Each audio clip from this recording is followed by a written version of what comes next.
네, 안녕하세요. 오늘은 락강의 정신분석 입문 이제 두 번째 편입니다.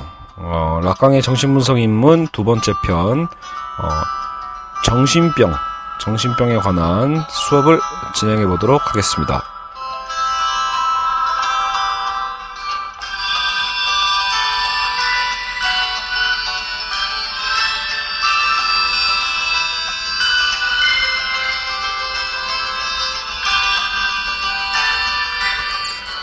네, 지난 시간 첫 수업을 진행했는데요. 지금 저희가 같이 살펴보고 있는 락강의 지금 이 이론들은 브루스 핑크라는 학자의 락강과 정신의학이라는 책에 전적으로 의존해서 진행되고 있습니다. 저 또한 이제 이 책을 통해서 한번 내용을 정리하는 겸 해서 이제 저도 이제 급히 밑줄 치면서 다시 읽고 또 요약하면서 직접 타이핑하면서 다시 한번 읽고, 그래서 지금 약간 이제 요약본을 만든 상태로 이렇게 다시 또 음성으로 녹음을 하고 있습니다. 일단 저희가 아마도 가장 큰 수혜자는 저 자신이 될 것 같고요. 벌써 이제 이렇게 몇 번씩 읽다 보니까 조금 더 와닿는 부분들이 많이 있거든요. 그리고 또 여러분에게도 조금이나마 좀 더 쉽게 설명해 드리고자 노력하고 있습니다. 일단 제가 말 그대로 제가 뭐 정신분석을 제대로 공부한 사람이 아니니까 저 또한 이제 크게 틀릴 수 있는 물론 이제 그 문제점들이 있기 때문에 물론 여러분들이 잘 걸러서 들어주시기를 바랍니다. 나중에 또 더 저보다 훨씬 훌륭한 전문가분들의 수업을 듣다 보시면 많은 것들이 수정될 거라 믿고 오늘도 거침없이 수업을 시작해 보도록 하겠습니다. 자, 우리가 그래서 지난 시간에 락강의 어떤 욕망의 변증법이라고 해서 기본적인 어떤 우리 욕망의 어떤 구조에 대한 부분들을 한번 정리를 해 봤습니다. 그리고 무엇보다 이제 신경증자의 어떤 특징을 좀 사례로 해서 진행을 했는데, 나중에 오늘 정신병 편이 끝나면 그 다음 편이 또 신경증 편이 따로 있습니다. 그때 또 자세하게 다루게 될 테니까 또 듣다가 잘 이해 안 가는 부분이 있어도 또 살짝 그냥 넘어가도 또 듣다 보면 이제 풀리는 부분이 있지 않을까 싶네요. 자, 어쨌든 이제 이 락강의 진단법이라는 소 제목을 통해서 시작이 되는데요. 일단 여러분 지난 시간에도 한번 비교를 해드렸듯이 미국의 정신분석은 미국의 이 정신분석이나 어떤 정신의학에서는 DSM 체계를 따르고 있기 때문에 사실상 이 락강의 진단법과는 완전히 거의 다르다고 볼 수 있습니다. 그래서 락강의 진단 구조는 굉장히 단순합니다. 세 가지만 아시면 되거든요. 결국은 우리가 알고 있는 모든 어떤 이런 정신적 장애에 대한 부분들을 신경증, 정신병, 도착증, 이제 이 세 가지의 범주로만 간단하게 구성을 하고 있습니다. 그래서 어차피 DSM 체계 자체가 괜히 범주만 다양하게 만들어 놨지 제대로 된 치료를 하지 못하고 있다라고 얘기를 하고 있거든요. 그래서 락강의 진단 체계는 분석의 목표가 무엇이고 전이에 대해 분석가가 어떤 태도를 취해야 될지 이제 구체적으로 제시해주고 있다고 브루스 핑크는 소개하고 있습니다. 자, 그리고 분석의 어쨌든 시초에, 그래서 환자를 결국은 이제 최초에 이게 제일 중요한 거죠. 신경증자로 볼 것인지 정신병으로 볼 것인지에 따라서 아예 그 치료법도 달라지거든요. 그렇기 때문에 이것을 분별하는 것이 굉장히 중요합니다. 실제로 이제 오늘 그 책의 사례에서 보다 보면 이런 것들을 잘못 분류해서 오히려 환자의 상태를 악화시키는 경우도 나오거든요. 자, 그래서 보통 우리는 일단은 요 세 가지만 짧게 얘기하고 본격적으로 정신병으로 들어갈게요. 그래서 프로이트는 신경증의 특징을 억압과 연결을 짓고 있습니다. 신경증은 억압, 도착의 특징은 부인, 그리고 오늘 배우는 정신병의 특징은 폐제. 폐제란 말이 저도 처음 이게 익숙하지 않아서 일부러 막 찾아봤는데, 여하튼 이 폐제 자체는 그냥 아예 나중에 거대한 어떤 일종의 배척이라고 할까요?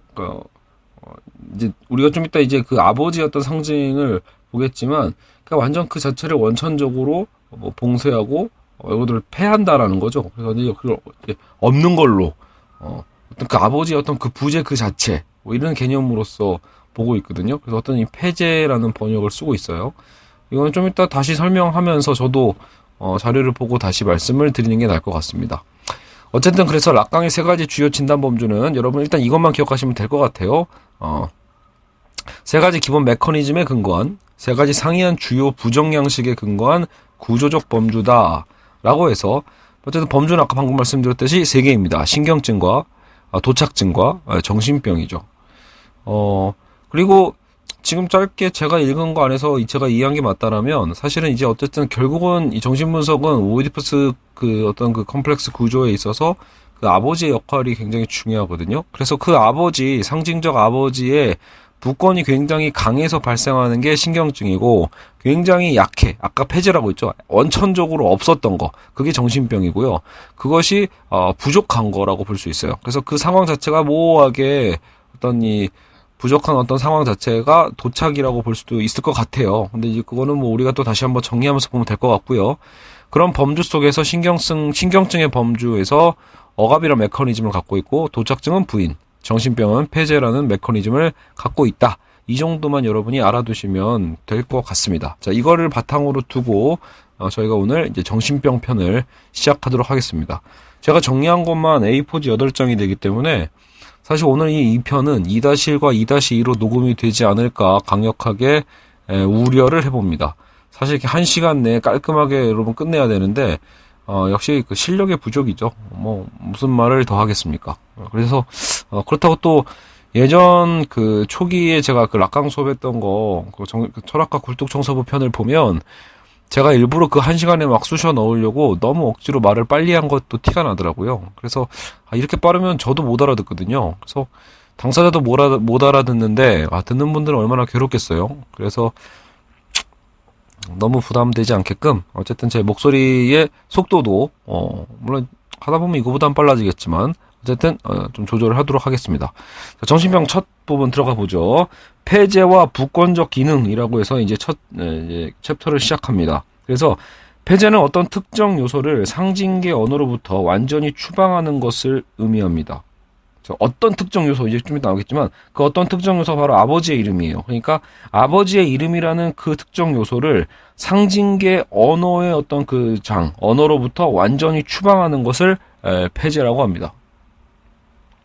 정신병에서 폐제된 요소는 아버지와 직접적인 관련이 있는데 이를 락강은 아버지의 이름이라고 불렀고요. 따라서 정신병은 분석하는 데 있어서 아버지 기능, 부권적 기능 이런 것들에 대한 논의가 상당히 중요합니다. 그래서 부권적 기능은 실제 아버지에 의해 연출되는 기능은 아니기 때문에요. 여러분이 자꾸 이 생물학적인 우리 집에 있는 아빠만을 생각하시면 안 됩니다. 그러니까 아버지의 그 부재가 있잖아요. 아버지의 부재가 꼭 부권적 기능의 부재를 의미하는 건 아니다라는 거예요. 전쟁이나 이혼으로 어때요? 남편이 죽을 수 있죠. 미망인이 될 수 있잖아요.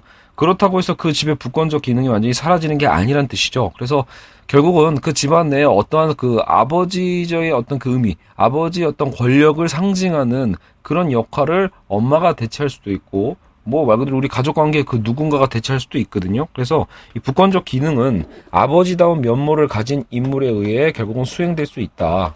그래서 여러분 너무 이 생물학적인 아버지만을 생각하시면 안 됩니다. 거기에 갇혀서는 안 됩니다. 부권적 기능을 형상화하는 그래서 아버지는 일반적으로 그 위치는 어디냐라고 할 때 당연히 오이디푸스 컴플렉스를 생각하시면 돼요. 엄마와 아이 사이에 이제 위치하게 된다. 이 부권적 기능이라는 건요. 아버지는 아이가 엄마에게 끌려가지 못하도록 하고 분리해주는 역할이죠. 엄마에게는 그들의 아이를 삼켜버리지 못하도록 한다. 이 삼키다는 표현이 참 저는 이제 읽으면서 좀 섬찟하더라고요. 엄마가 아이를 삼킨다. 뭐 원래 고야의 그 그림에서는 사실은 그 어떤 그 아버지가 그 아이를 삼키는 어떤 그 유명한 그림이 있잖아요. 원래 보통 그런 게 떠오르는데 사실 제가 봐도 오늘날 한국 사회에 이 아이들을 키우는 엄마들의 어떤 이 욕망을 좀 생각해 본다라면 정말로 이 표현이 좀 맞지 않나 싶기도 합니다. 아이를 삼킨다라는 이 표현. 마치 제가 예전에 그 아바타 놀이라는 개념으로 한번 이게 글을 쓴 적이 있었는데 정말로 저희 나라는 부모가 아이를 하나의 자기 인생의 또 다른 아바타인 것 마냥 정말 놀이를 하고 있는 것 같다라는 생각도 가끔은 듭니다. 정말 그 아이의 주체 자체를 홀로 서게 만들어주는 사랑이 아니라 잘못된 사랑이죠. 그냥 사랑이라고 부를 뿐 결국은 본인의 어떤 그 못 이룬 욕망을 실현하고자 하는 대체물처럼 저는 이제 생각이 들거든요. 그런 섬찟함이 사실 한국 사회에 굉장히 있는데요. 결국 이제 이 엄마가 아이를 삼킨다라는 표현에서 제 멋대로 한번 그렇게 상상을 해봤습니다. 어쨌든 아이는 그래서 엄마의 욕망을 어쨌든 아버지가 이렇게 가로막음으로써 아이는 엄마의 욕망을 위험하고 위협적인 것으로 느낀다. 근데 또 정작 그런 엄마의 욕망에 대한 위험을 느끼고 있는 아이의 그 느낌 안에는 엄마가 자신을 엄마의 전부로 또 간주해 주길 바라는 그 아이의 간절한 욕망이 어떻게 보면 원망으로 반영되어 있는 것이 아닌가, 이렇게도 또 해석을 하고 있습니다. 여하튼 아버지는 엄마와 아이와의 거리를 이제 유지하도록 만들고 아이를 잠재적인 위험 요소인 엄마의 욕망으로부터 보호하는 그 역할을 해야 합니다. 그러니까 그게 잘 돼야 된다는 뜻이에요, 여러분. 예. 이 가로막는 게 무조건 나쁘다가 아닙니다. 어떻게 이제 이 강도에 따라서 전혀 다른 이제 증세가 드러나는 거니까요. 자, 그래서 어쨌든 아버지는 집안의 법을 제정하는 자로서 엄마와 아이 사이에 금지, 보호, 허용 등을 규정하는 자입니다. 그러니까 최고 명령권자죠. 그래서 뭐 논리적으로 납득할 만한 어떤 이유가 아니더라도 내가 그렇게 말한 거야 라는 말 그대로 그 근본적인 어떤 이 권력이죠. 막 설득할 필요가 없는, 내가 말하는 거야 라는 그 억압적인 말로써 모든 논쟁을 불식시킬 수 있을 정도의 그 권력입니다. 설령 지금 시대가 아버지에 대한 이러한 역할을 부당하게 여길지라도, 그렇죠? 실제로 지금은 이제 그렇게까지 부권이 강한 사회가 아니긴 하잖아요. 근데 아버지에 대한 복종이라는 근데 그 원칙은 여전히 효력을 갖는다는 거예요. 그가 진정한 가장이기 때문에 권위를 갖는 게 아니라 어떤 가장에 어떠어떠한 역할을 했기 때문에 권위를 갖는 게 아니라 그가 많은 이들의 마음속에 이미 아버지와 결부된 기능을 수행한다고 가정되어 있기 때문에 그 자체로 권위를 갖는 겁니다. 그래서 부권적 기능이라고 보는 건데, 이 부권적 기능은 그래서 상징적인 기능이라고 볼 수 있고, 따라서 아버지가 부재하는 상황에서도 엄마는 아이에게 말할 때 처벌가의 위치에 있는 그 아버지에게 호소할 수 있습니다. 즉 이름으로서의 아버지, 어떤 관념과 결부된 아버지라는 기표에 기대게 되는 거죠. 혼낼 때 어때요? 야, 네가 그렇게 행동하면, 철이야, 네가 그렇게 행동하면 아버지가 뭐라고 하시겠니? 뭐 이런 식으로 얘기할 수 있는 거죠. 아버지가 뭐 출장을 갔든 돌아가셨든 어쨌든 아버지의 그 상징적 권위에 기대서 어머니도 그 권위를 얘기할 수 있습니다.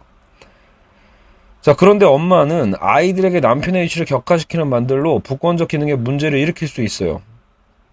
그러니까 엄마가 말 그대로 뒷담 까는 거죠. 그죠? 아빠 없을 때. 그래서 네 아버지는 자신이 뭘 이야기하는지도 모른단다.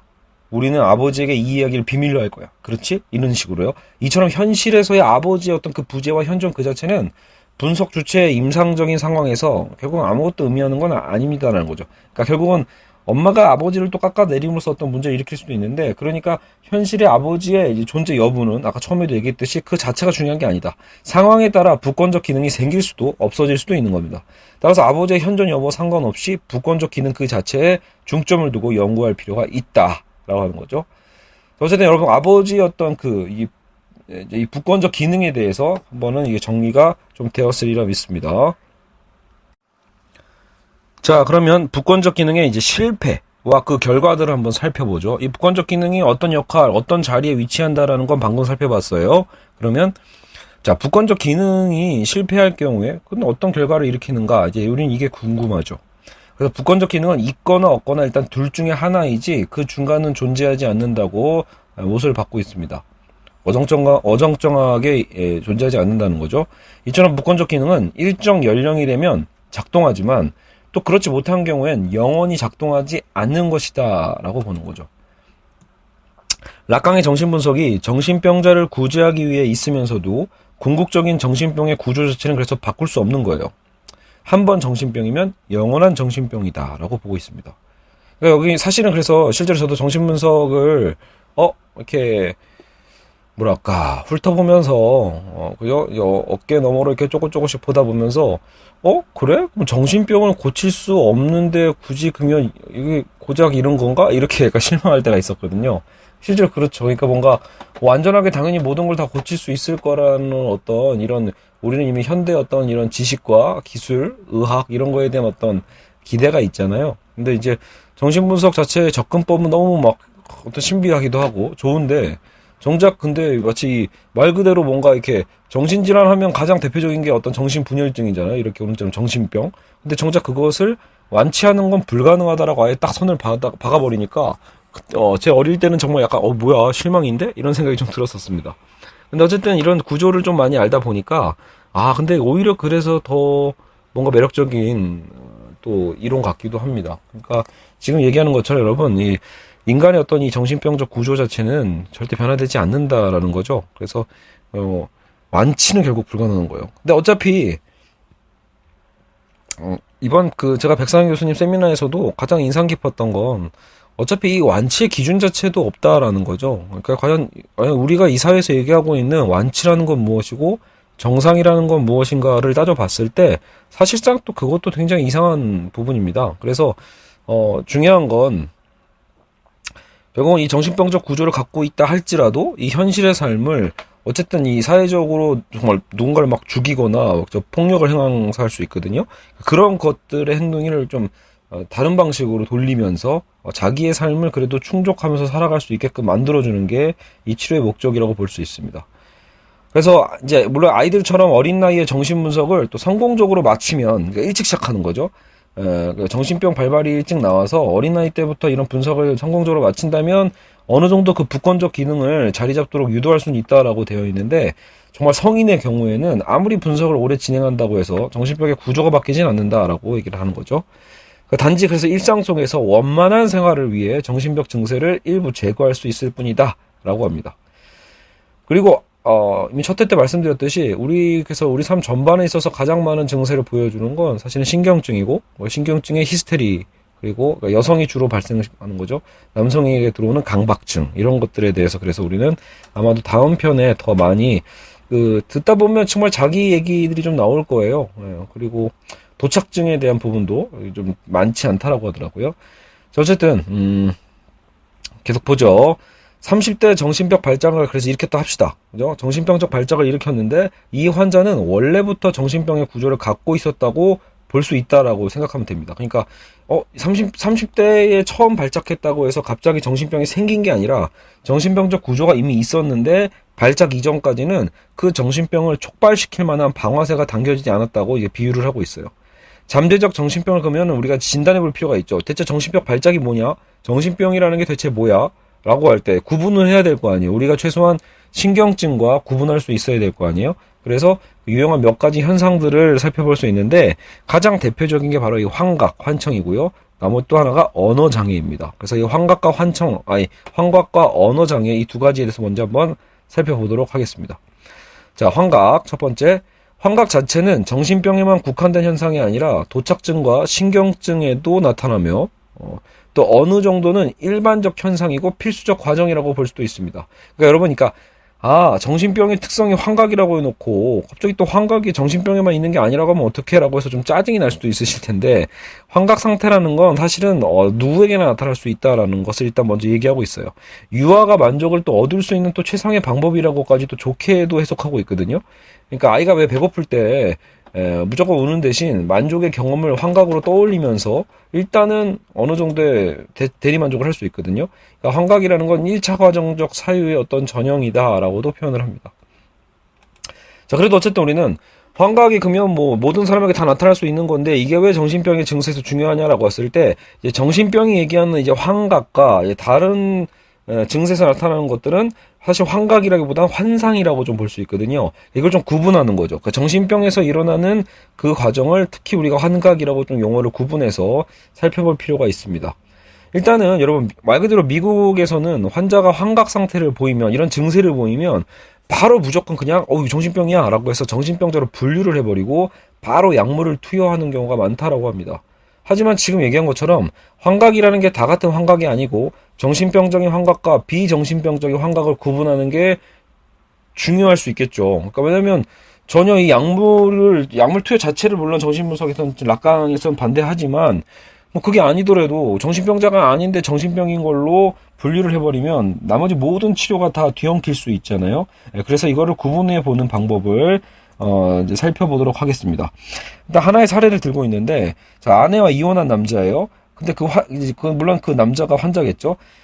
이 분석 주체인 환자가 어느 날 분명히 아내가 이혼했으니까 우리 집 현관에 있을 리가 없는데 현관 복도에 서 있는 듯한 느낌, 그것을 받았어요. 이제 환자는 실제로 자기 입으로 이걸 환각이라고 표현하진 않았대요.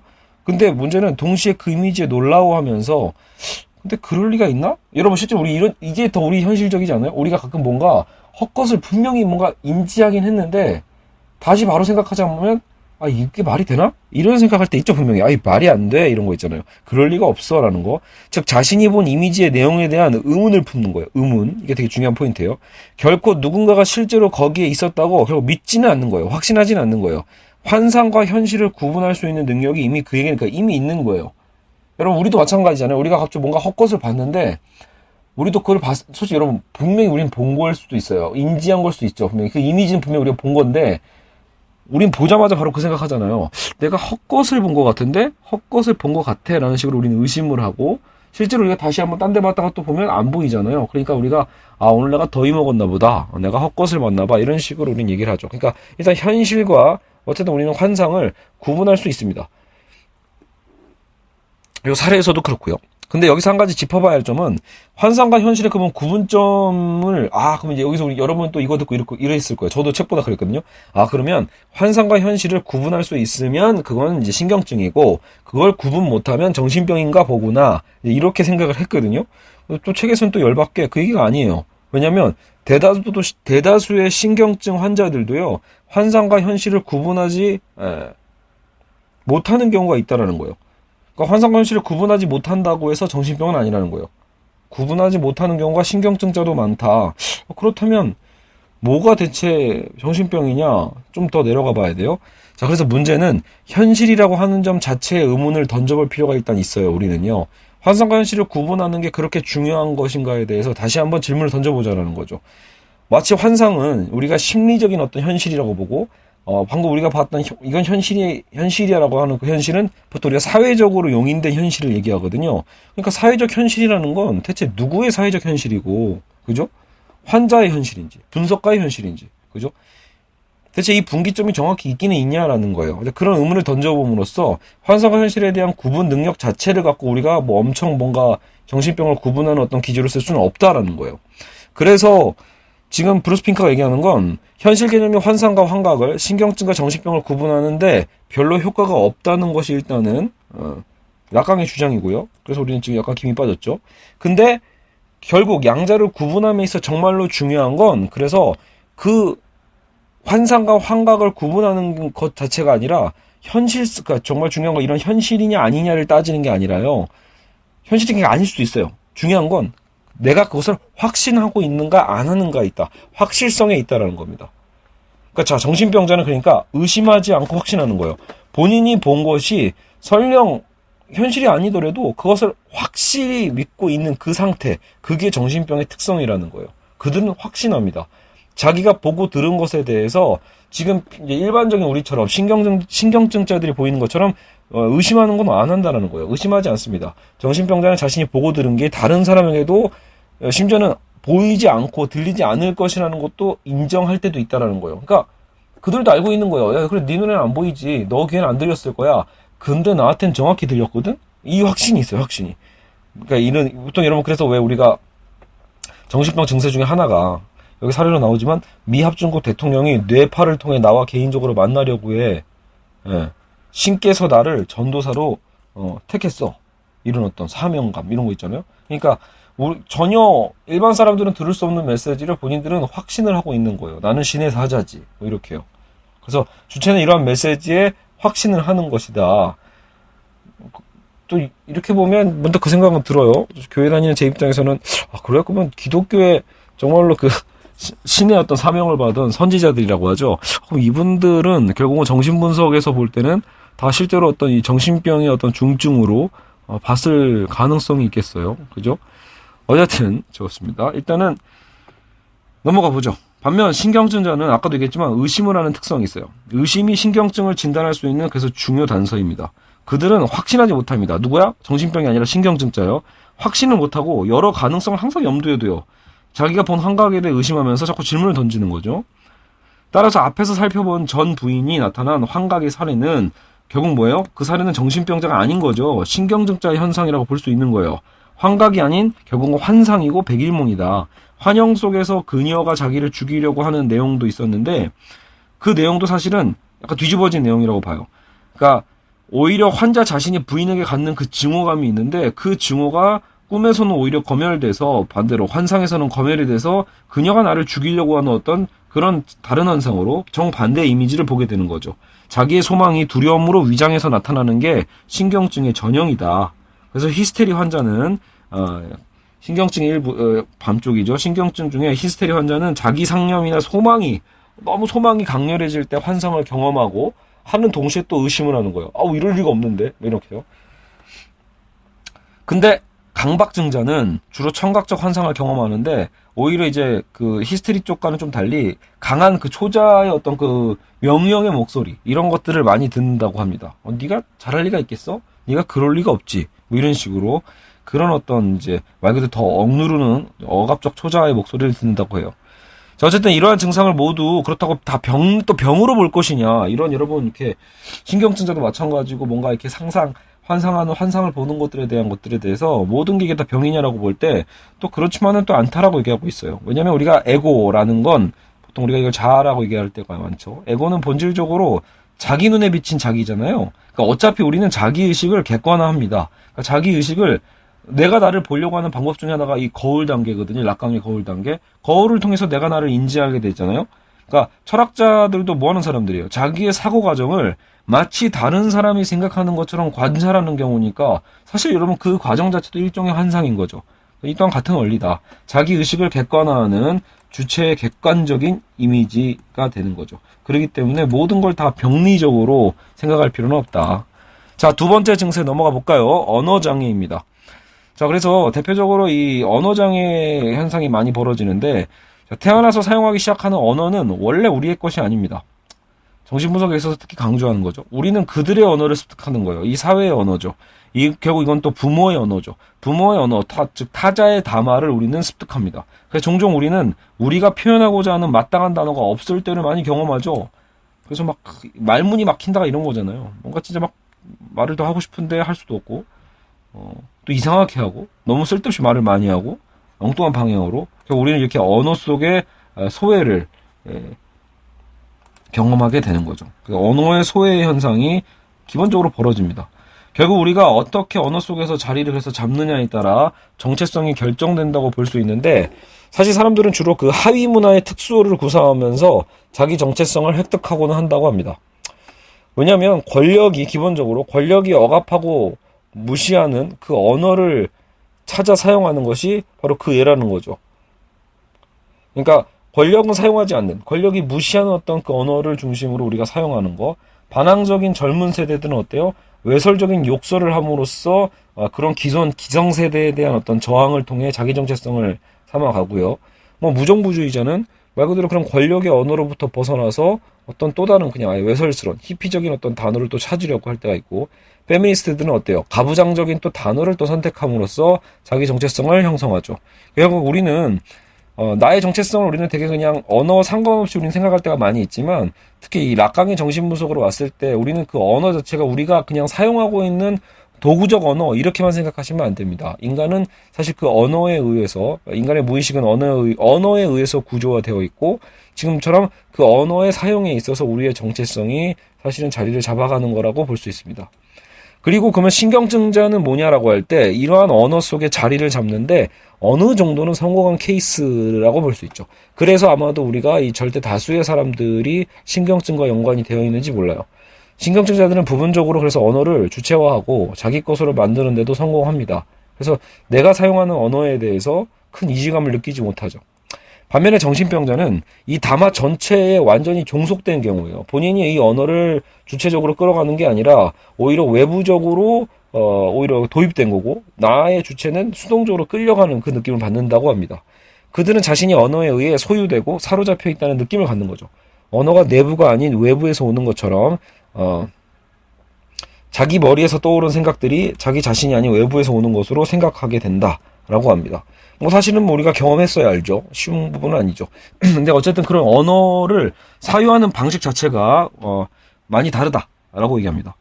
자, 오늘 또 중요한 용어인데요. 그 다음 이제 챕터는요. 상상계를 더 쓰는데 실패한 상징계.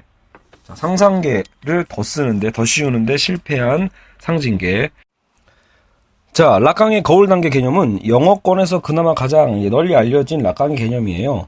근데 이제 아이의 이 발달 과정에 있어서 자기의 통일성과 일관성을 최초로 제시해주는 거, 바로 그게 거울 이미지예요. 그러니까 이 상상계를 얘기할 때 여러분 이거 우리는 이 거울 단계를 이해해야 되거든요.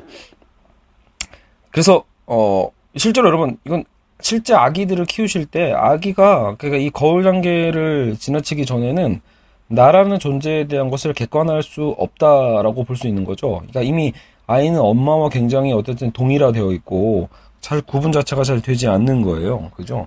근데 이제 이 거울 단계를 거치면서 어찌 보면 이제 자기와 동일시하는 어떤 하나의 그 이미지를 이제 상상하게 되는 거죠. 또 다른 이미지, 엄마가 아닌 아이는 거울 속의 이미지에 그래서 자기의 어떤 그 리비도 에너지죠. 리비도를 투자하여 그 이미지를 이제는 내면화할 수 있다. 즉 거울 이미지가 아이의 에고의 어떤 그 토대가 되는 거죠. 그래서 거울 단계 이전에 있었던 그 지각, 감각의 혼돈에 이제는 질서를 부여할 수 있게 되는 거예요.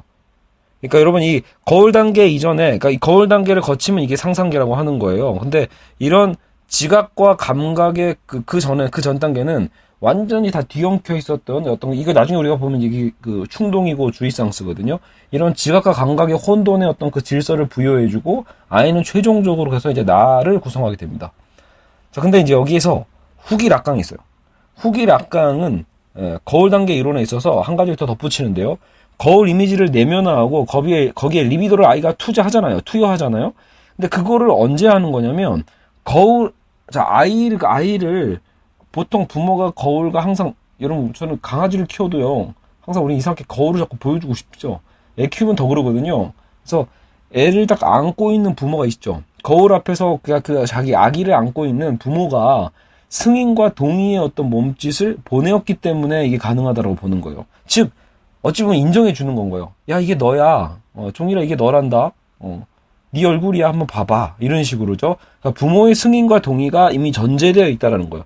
거울 이미지는 부모가 그것을 인정하고 승인하는 한에서만 중요성을 갖는다. 이 얘기를 그러면 지금 딱 왜 넣었을까? 여러분 생각해 보시면 눈치 빠르신 분 이해하실 거예요. 정신병이라는 것 자체는 결국은 부모의 부재잖아요. 그러니까 그러면 이 거울 단계 이론에서 이런 부모의 인정과 승인, 그것이 뭔가 문제가 있었겠구나라고 생각해 보면 되는 거겠죠.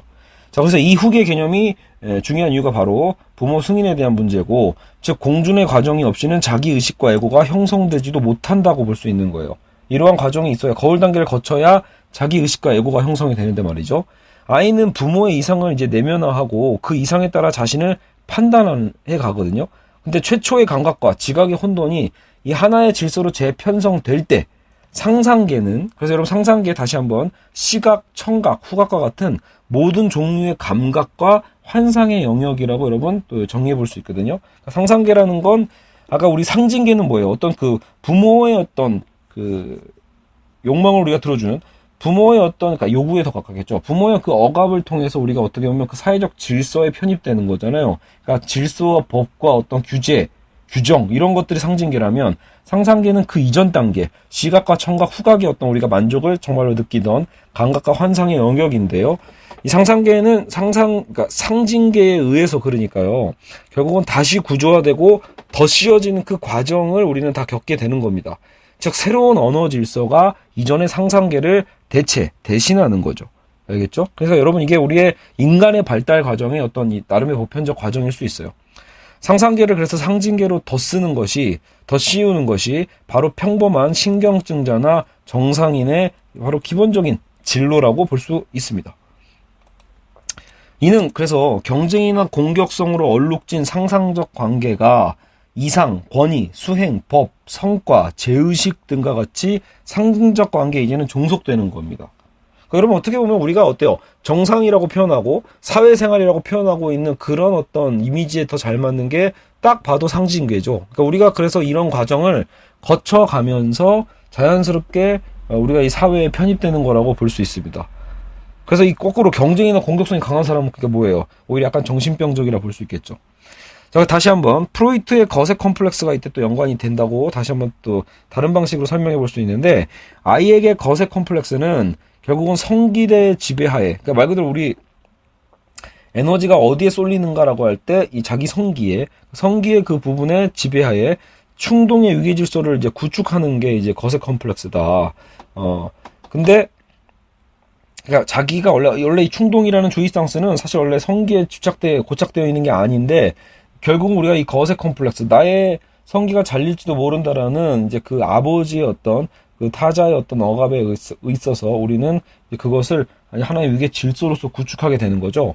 웨디푸스적인 어떤 이런 고착을 억압하는 과정에서 주이상스로 뭉친 아이의 그 성욕에 결국은 질서를 부과하게 되는 겁니다. 그 질서를 받아들이는 과정을 통해서 우리는 사회화가 되죠. 아버지가 문화적으로 인정된 사회 법규를 따르도록 요구하고, 여러분 이런 게 요구가 막 근데 직접적으로 막 뭐랄까, 물론 그렇게 다 커가기도 하지만, 그죠? 여하튼 그러니까 어쨌든 요런 사회 법규를 따르도록 아버지의 어떤 그 요구, 그 요구가 꼭 말로만 되는 게 아닐 수도 있죠. 삶의 어떤 과정과 무의식적으로 느낄 수도 있고요. 어쨌든 아이의 성욕은 이걸 통해 사회화를 완수하게 되죠. 자, 이러한 구조는 근데 이제 도착증 장애자에게도 해당된다. 단지 이제 도착증은 이런 성기대의 아까는 그런 거 있잖아요. 자신의 어떤 그 아이의 막 그 구축되지 않은 질서 잡히지 않은 충동이 성기에 다 쏠린다라면 남근이라고 할 수 있죠. 근데 그게 아니라 도착증자는 다른 곳에 이게 도착되는 거죠. 그러니까 청각이나 어떤 시각이나 어떤 학문의 기관이나 이런 거의 지배를 받아들이게 된다. 이렇게 표현을 합니다. 그래서 그 영역이 다를 뿐 상상계가 상징계에 더 씌워주는 구조는 결국은 신경증자나 도착자나 일단은 그 구조 자체는 같다. 상상계가 상징계에 더 씌워지는 거죠. 하지만 정신병은 이러한 덧쓰기가 일어나지 않아서 신경증과 도착증과는 전혀 다른 겁니다. 주체가 에고 이상을 완성하지 못했고, 그러니까 아버지의 은유가 작동하지 않고 거세 컴플렉스도 시작조차 되지 않은 상태인 거예요. 그러니까 되다 만 게 아니라 시작조차 못한, 즉 상상계가 계속해서 지배권을 행사하고 있는 게 정신병인 거예요. 근데 문제는 정신병자도 상징계에 동화될 수는 있는데, 이는 상징계가 상상계를 재구조화하는 어떤 그런 평범한 과정이 아니라 그저 타인에 대한 그냥 이렇게 임기응변이라는 개념을 생각하시면 될 것 같아요. 그냥 모방인 거예요. 나의 경쟁자인 타인에 대한 그냥 모방을 통해서 우리가 상징계라고 부르는 것에 동화된 척 할 수 있는 거죠. 그 문제를 일으키지 않고요. 하지만 구조 자체는 이미 다르다라는 거예요. 결국 에고 이상의 부재는 자기의식의 불안정을 가져오고 자기 이미지 또한 결국은 사라져버릴 위험에 처하게 됩니다. 내 이미지가 없는 거예요. 실제로 정신병자는 정신병이 발병한 이후로 자기를 상실하는 경험을 하고는 해요. 그러니까 정신병자 여러분 항상 정신병 발작이 일어나는 게 아니거든요. 그러니까 정신병이 딱 발병했을 때 결국은 우리가 아까 얘기했던 상상계가 그 현실에 유지될 수도 있다고 했잖아요. 현실에 동화되는 상상계적인 위치를 차지하고 있을 때는 사회적으로 어떤 문제도 없어 보이는데, 이제 이게 갑자기 발병하면 이 상상계가 무너져 버리는 거예요. 어쨌든 그 무엇과도 관계를 그래서 맺을 수 없게 되고요. 왜냐면 내가 없는데 어떻게 남과 관계를 맺어요. 나 자체가 사라지니까요. 나라는 것이 사라져서 더 이상의 중심을 잡지 못하게 되는 거, 혹은 자기의식을 상실함으로써 육체가 산산이 흩어져 사라져 버릴 것 같은 느낌으로 묘사되기도 합니다.